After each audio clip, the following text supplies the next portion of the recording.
gumawa ka ng parang makilala ako. Oh. Tapos tinext niya ako. Ikaw ba nagbigay ng number? Siyempre. Bait ni Papa P. Alam mo si Papa P dati wala siyang impact sa buhay ko. Impact pa nga. Impact pa nga. Welcome sa vlog ni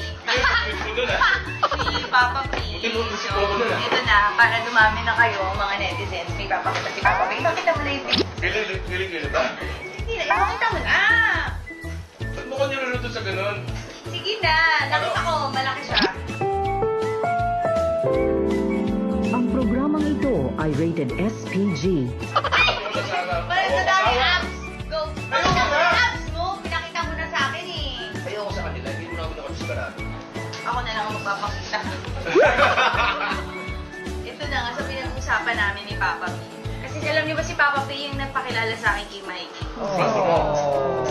Okay, so one time, sabi ni Papa P, merong may crush siya yung nakaibigan ko. Sabi ko, no, hindi ko alam yan. Ano mo sinabing crush? Hoy, sabi mo crush niya ako. Feeling nito. Pinabrogate ko lang. Ah, hindi totoo yun. Ano yung totoo? Nabibwisit ako sa'yo. Parang wala, ako lang kasi pumasok sa Nasa ano kami, nasa... dressing room nila Kuya Luis. Dehin, spill tayo. May spill tayo sa No! pagkain. See, nakalimutan mo na, Papa P. Kailangan ko alilakanin. That was November, pumasok ako kasi ka-dressing room yung si Kuya Luis. Alam niyo naman, di ba si Kuya Luis parang isa sa mga delubyo sa buhay ko. So pumasok ako doon, tapos sabi niya, uy! Hindi mo na naalala. Kailangan Sabi mo, maalala ko. uy! Meron ka bang dinidate? Kasi meron akong ipapakilala sa'yo. Oh. Tapos sabi ko, pogi ba? Tapos pinakita niya yung picture. Tapos sabi ko, sige pwede. Tapos sabi ni Kuya Luis, ay wag may manliligaw yan. Tapos sabi ko, pag hindi natuloy ito, pakilala mo ako Gusto binilakit Hindi nga sa'yo. natuloy.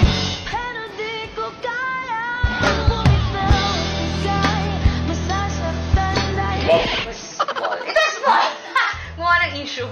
Tapos, after mga 4 months, nagsama na tayo sa spiel. Tapos sabi ko, 4 months ba yun? Oo, after 4 months. Kasi malungkot ako nun, tapos nakita kita. Hmm. Kuya, ay, hindi pala kuya tawag sa'yo. Papa P, nasa na ipapakilala mo sa akin? Di ba may papakilala ka sa akin? Tinawagan niya. Yun na yun. And then the rest is history. No. This was during... Nasa Hekasi na siya. This was during a spiel. Oo nga, doon nga sa ano. ASAP. Nag-live spiel tayo sa ASAP. Parang, Sa pagkain.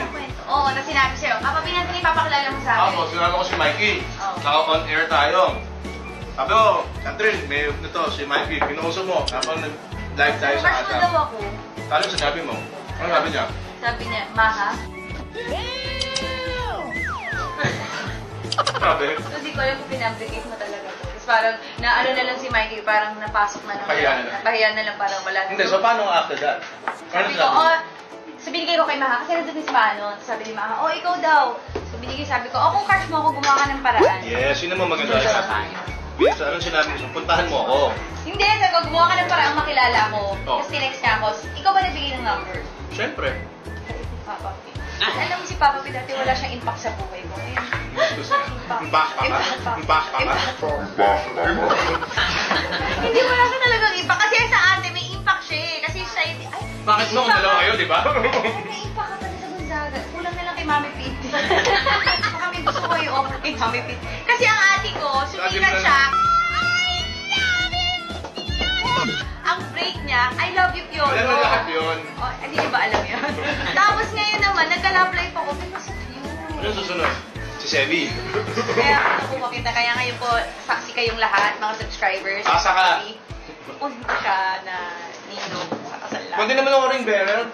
Ano, Sebi?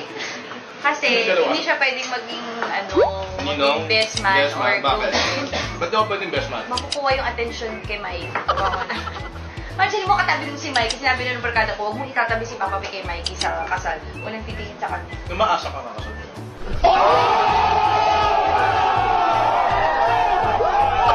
Yeah.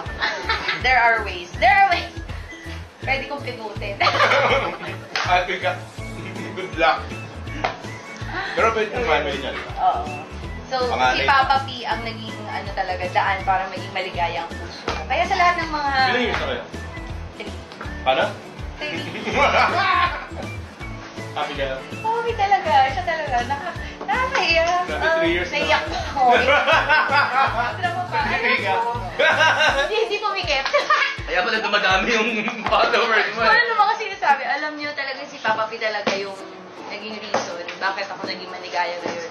Kaya ako sa inyo, maganda tingin ng Papa P nyo. Pagpapakilala. Kasi siya yung naging daan. Tapos tumaba si Mikey. Nabayaan niya sa Kaya kanya. naging pariwara na nag-addict na ngayon si Mike. Nalulun sa droga, nalulun sa Eh, bisag. syempre hindi ko naman ibabagsin kung hindi ko alam na hindi ako sigurado sa kanya. Oo, pero nagalit sa yung ate ko na, di ba? Sabi na. Ba't mo niranato sa kanya? Kasi, yung ate mo kasi, manang eh. Oo, manang yun. Hindi ko naman alam. Nagkasabi na nga siya, ba't nagmanang pa siya. So, nandun kami sa dressing room. Tapos, sabi nung mga, kasi nandun na si Mikey, dinala mo na si Mikey. Kasi nga gusto pa niya makita. Oo. Sabi mo nga, kung gusto mo talaga ako, punta mo ako. Oo. So, papunta siya sa dressing room. Sabi ng mga glam team, uy, si Papa P papasok ng dressing room. Nag-feeling kong ate, akala siya yung, sabi niya, nagbibihis ako lang. Nagbibihis siya. Tapos biglang, sabi nito, Catherine, Alex, nagulat siya, bakit kayo nahanap? Tapos, sabi ni Mama Ray, pwede ba daw ligawan niya ako? Sabi ko, oh, hindi ko. Perform ka na. Huwag ganun, Papa P. Pero yun na nga, yun ang story nun. Nung pinasad ko si Papa P, gusto rin pa rin niya makapasok sa buhay ko. Hindi kita niligawan. Ano ka ba, before? Pinipilit, di ba? Kapatid mo yun. Ano? Ako yun. Ikaw may pinti ka. Tapusin Doon po tatapos ang ating balita. Kalahin nyo meron naman nabung pagmamahalan. Kumain lang yan. Hindi pa sila. Lagi na lang sila. Parang naman ako. Nakain na nga lang ko leche pa. Para may tabi sa buhay ko. Tayo na lang dalawa.